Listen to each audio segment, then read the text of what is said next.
بسم اللہ الرحمن الرحیم نحمدہ ونصلی ونسلم علی رسولنا الکریم اما بعد۔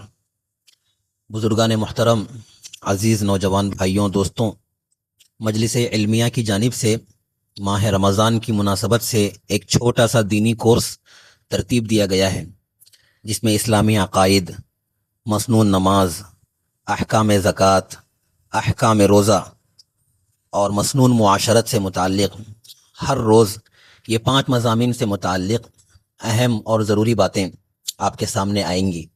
میں گزارش کروں گا کہ اس کورس کو اہمیت کی نظر سے دیکھیں، اس کو سنیں، سمجھیں، عمل کرنے کی نیت سے اللہ پاک ہم سب کے لیے عمل کرنا آسان فرمائیں۔ چلیں شروع کرتے ہیں۔ بسم اللہ الرحمن الرحیم۔ اسلامی عقائد، عقیدے کی تعریف کہ عقیدہ کسے کہتے ہیں۔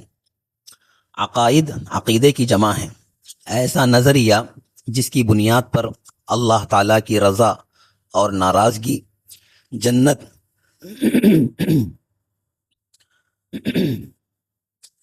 جنت اور جہنم کا فیصلہ ہو، اسے عقیدہ کہتے ہیں۔ صحیح عقائد کو اسلامی عقائد کہتے ہیں۔ صحیح عقیدے پر اللہ تعالیٰ کی رضا اور جنت کا فیصلہ ہوتا ہے، جبکہ باطل اور فاسد یعنی خراب عقیدے پر اللہ تعالیٰ کی ناراضگی اور جہنم کا فیصلہ ہوتا ہے۔ اس لیے ہمیں صحیح عقائد کو سیکھنے اور سمجھنے کی کوشش کرنی چاہیے۔ صحیح عقائد کو سمجھنا چاہیے، سیکھنا چاہیے اور ان کو یاد بھی کرنا چاہیے۔ مسنون نماز، نماز کی اہمیت۔ اللہ تعالیٰ کا ارشاد ہے، سورہ نساء آیت نمبر 103، فرمایا، ترجمہ اس کا یہ ہے، بے شک اہل ایمان پر مقررہ وقتوں میں نماز فرض کی گئی ہے۔ اسی طرح سورہ عنکبوت میں اللہ نے فرمایا، بے شک نماز بے حیائی اور برے کاموں سے روکتی ہے۔ بخاری شریف کی حدیث ہے، فرمایا، دین اسلام کی 5 بنیادیں ہیں اور ان 5 بنیادوں میں سے ایک اہم بنیاد نماز ہے۔ اور ایک حدیث میں اللہ کے نبی علیہ السلام نے فرمایا، ایمان اور کفر کے درمیان فرق کرنے والی چیز نماز ہے۔ تو ان آیات اور احادیث سے معلوم ہوا کہ نماز دین کا ایک اہم رکن ہے، جس کی پابندی اور اس کی حفاظت ہر مومن کو کرنی چاہیے۔ ایک مومن کبھی بے نمازی نہیں ہو سکتا، اس کا خاص خیال فرمائیں۔ نمبر 3، احکام زکوٰۃ، زکوٰۃ کی فضیلت۔ سورۃ الروم آیت نمبر 39 میں اللہ کا پاک ارشاد ہے، فرمایا، یہ جو تم سود دیتے ہو تاکہ لوگوں کے مال میں شریک ہو کر مال بڑھ جائے، تو یاد رکھو وہ اللہ کے نزدیک بڑھتا نہیں ہے، اور جو تم زکوٰۃ دیتے ہو اللہ کی رضا حاصل کرنے کے ارادے سے، تو غور سے سن لو، یہی وہ لوگ ہیں جو حقیقت میں اپنے مال کو بڑھانے والے ہیں۔ اس لیے یہ خیال رکھنا چاہیے زکوٰۃ کے ادا کرنے میں، زکوٰۃ ایک عبادت ہے، تو عبادت کی سوچ رکھ کر اللہ کو راضی کرنے کی نیت سے زکوٰۃ دینا چاہیے، تو پھر وہ وعدے بھی ہم کو حاصل ہوں گے جو اللہ نے فرمائے ہیں۔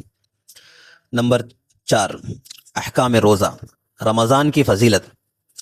مسلم شریف کی حدیث ہے جس کا ترجمہ یہ ہے، حضرت ابو ہریرہ رضی اللہ عنہ فرماتے ہیں، نبی پاک صلی اللہ علیہ وسلم نے ارشاد فرمایا، جب رمضان کا مہینہ داخل ہوتا ہے تو آسمان کے دروازے، اور ایک روایت میں ہے کہ جنت کے دروازے، اور ایک روایت میں ہے کہ رحمت کے دروازے کھول دیے جاتے ہیں، اور فرمایا جہنم کے دروازے بند کر دیے جاتے ہیں، اور شیطانوں کو زنجیریں پہنا دی جاتی ہے، زنجیروں میں جکڑ دیا جاتا ہے۔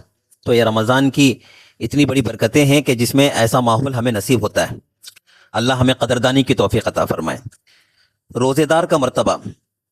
حضرت سہل بن سعد رضی اللہ عنہ فرماتے ہیں کہ نبی پاک صلی اللہ علیہ وسلم نے فرمایا، جنت کے 8 دروازے ہیں، ان میں سے ایک دروازہ ریان نامی ہے، جس میں صرف روزے دار داخل ہوں گے۔ تو یہ مقام ہے روزے دار کا، اس لیے روزوں کی خاص پابندی کرنی چاہیے۔ اور نمبر 5، مسنون معاشرت، سلام کو عام کریں۔ ایک شخص نے نبی پاک صلی اللہ علیہ وسلم سے پوچھا، اسلام کا بہترین عمل کون سا ہے؟ آپ صلی اللہ علیہ وسلم نے فرمایا، غریبوں کو کھانا کھلانا اور ہر مسلمان کو سلام کرنا، چاہے تمہاری اس سے پہچان ہو یا نہ ہو۔ تو ہر مسلمان کو سلام کرنا یہ اسلام کا پسندیدہ عمل ہے، اور فقیروں کو، غریبوں کو کھلانا، بھوکوں کو کھلانا یہ بھی اسلام کا پسندیدہ عمل ہے۔ تو یہ 5 مضامین ہمارے سامنے ذکر ہوئے ہیں۔ اللہ پاک ہم سب کو عمل کی توفیق نصیب فرمائے۔ وما توفیقی الا باللہ۔ جزاکم اللہ۔